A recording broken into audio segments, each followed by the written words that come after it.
Investment versus inflation. इस video के अंदर हम बात करने वाले हैं कि बेसिकली इन्फ्लेशन होती क्या है, इन्फ्लेशन से कौन कौन से हमारे लिए इम्पैक्टफुल हो सकती है, इन्वेस्टमेंट किस तरीके से हमारे लिए डेंजरस हो सकती है, इन्फ्लेशन से किस तरीके से स्टॉक मार्केट पर यहाँ पर इम्पैक्ट आ सकता है, किस तरीके से इंडियन इकोनॉमी पर इम्पैक्ट आ सकता है, उसके बारे में हम बात करने वाले हैं। सेकंड हम बात करने वाले हैं कि जो अपनी जो इन्फ्लेशन रहती है वो किस तरीके से यहाँ पर स्टॉक मार्केट के ऊपर प्रभाव डालती है, हमारे इन्वेस्टमेंट के ऊपर प्रभाव डालती है, उसके बारे में हम बात करने वाले हैं। तो वीडियो काफ़ी ज़्यादा इंटरेस्टिंग होने वाली है, तो चलिए वीडियो की यहाँ पर शुरुआत करते हैं। सबसे पहले हम जान लेते हैं कि बेसिकली ये इन्फ्लेशन होती क्या है। इन्फ्लेशन बेसिकली वो रहती है एक महंगाई, बेसिकली महंगाई को यहाँ पर इन्फ्लेशन यहाँ पर कहा जाता है। पहले यहाँ पर क्या होता था कि पहले एक नॉर्मल घर का जो राशन है वो यहाँ पर 100 रुपये के अंदर यहाँ पर भरा जाता था, लेकिन आज क्या है कि आज 5 से 6 हज़ार के अंदर यहाँ पर एक नॉर्मल घर के अंदर यहाँ पर राशन भराता है। तो मतलब होता क्या है कि जो इन्फ्लेशन है वो यहाँ पर कितने यहाँ पर बढ़ चुकी है, आप यहाँ पर देख सकते हैं। पहले 100 रुपये में कहाँ पर यहाँ पर राशन आ जाता था, लेकिन आज यहाँ पर 6 से 7 हज़ार रुपये में यहाँ पर एक घर का राशन आता है। तो आप सोच सकते हैं कि जो इन्फ्लेशन है वो यहाँ पर कितनी ज़्यादा यहाँ पर बढ़ चुकी है। तो इसी को यहाँ पर बेसिकली इन्फ्लेशन या फिर यहाँ पर महंगाई कहा जाता है। सेकंड हम बात कर लेते हैं किस तरीके से जो इम्पैक्ट डाल सकती है, पॉजिटिव इम्पैक्ट यहाँ पर डाल सकती है इन्फ्लेशन हमारे ऊपर। बेसिकली क्या होता है कि पहले 100 रुपये के अंदर यहाँ पर राशन भराता था, तो पहले जो देश की इकोनॉमी थी यहाँ पर वो भी कम थी। देश की इकोनॉमी कम होने के साथ साथ यहाँ पर लोगों की परचेसिंग पावर भी यहाँ पर कम थी, लेकिन लोगों की परचेसिंग पावर भी यहाँ पर बढ़ चुकी है और देश की इकोनॉमी भी यहाँ पर काफ़ी ज़्यादा यहाँ पर बढ़ चुकी है, क्योंकि यहाँ पर महंगाई बढ़ी है।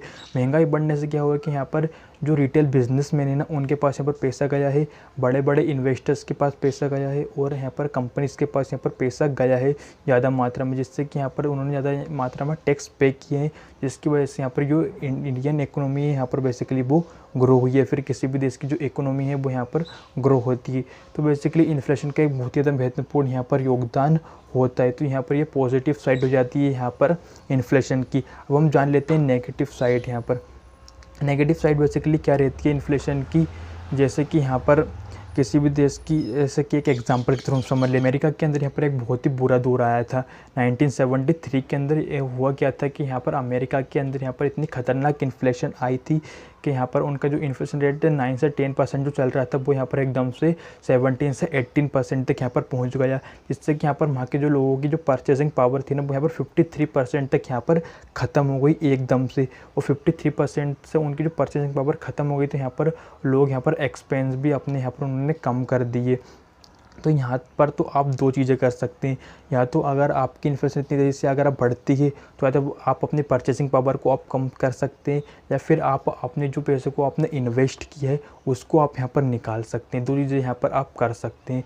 तो यहाँ पर जिन लोगों ने अपने पैसों को यहाँ पर सेव किया होगा, जिन लोगों ने यहाँ पर ऐसा दिमाग लगाया होगा कि यहाँ पर कुछ पैसे को हम इन्वेस्ट दे देते हैं और कुछ पैसे को यहाँ पर हम सेव कर लेते हैं, तो उन लोगों ने क्या किया होगा, उन लोगों ने अपने पैसे को जो उन्होंने सेव किए होंगे, जो उन्होंने रिज़र्व बनाया होगा ना, उसको उन्होंने यहाँ पर लगा दिया होगा अपने एक्सपेंस के अंदर।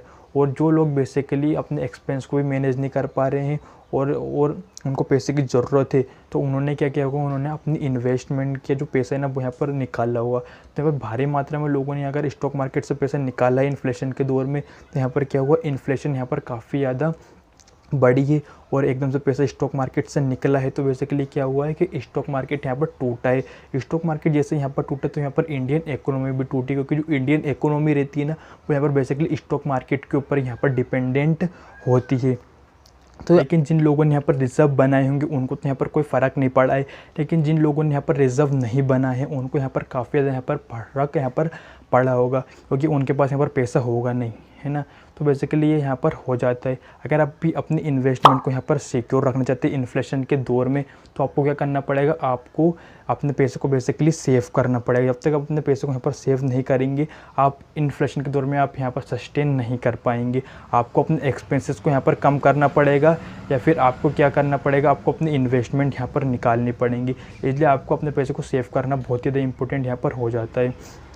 अब हम बात कर लेते हैं कि जो स्टॉक मार्केट है, स्टॉक मार्केट पर जो प्रभाव पड़ता है, तो आप ये सोच रहे होंगे कि यहाँ पर इंडियन जो इकोनॉमी है उस पर किस तरीके से प्रभाव पड़ता है यहाँ पर जब स्टॉक मार्केट यहाँ पर टूटता है।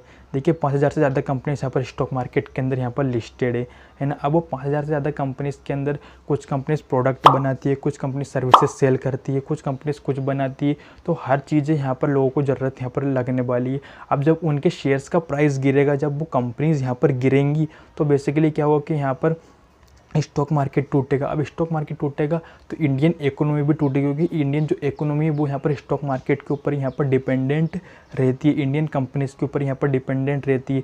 जैसे यहाँ पर कंपनीज़ गिरेंगी, यहाँ पर वो मार्केट भी यहाँ पर गिरने वाला है। इसलिए इन्फ्लेशन जब आएगा ना, उस टाइम पर अगर आप अपने पैसे को सेव कर लेते हैं तो आप इंडियन इकोनॉमी को बचा सकते हैं और अपनी इन्वेस्टमेंट को बचा सकते हैं। लेकिन अगर आपने यहाँ पर उस समय पर अगर यहाँ पर अपने पैसे को नहीं बचाया, अपने पैसे को सेव नहीं किया, तो आप इन्वेस्टमेंट के अंदर भी जाएंगे, सेकेंडली आप अपनी इकोनॉमी को भी डुबाएंगे और अपने स्टॉक मार्केट को भी यहाँ पर आप डुबा देंगे। इसलिए आपको क्या करना है, आपको अपने पैसों को बेसिकली सेव करना है इन्फ्लेशन के दौर में। तो बेसिकली इस वीडियो के अंदर बस इतना ही मैंने आपको इन्फ्लेशन के बारे में और इन्वेस्टमेंट के बारे में पूरी जानकारी आपको इस वीडियो के अंदर दे दी है। अगर आपको हमारी वीडियो पसंद आए तो वीडियो को लाइक एंड चैनल को सब्सक्राइब आप जरूर कर दीजिए।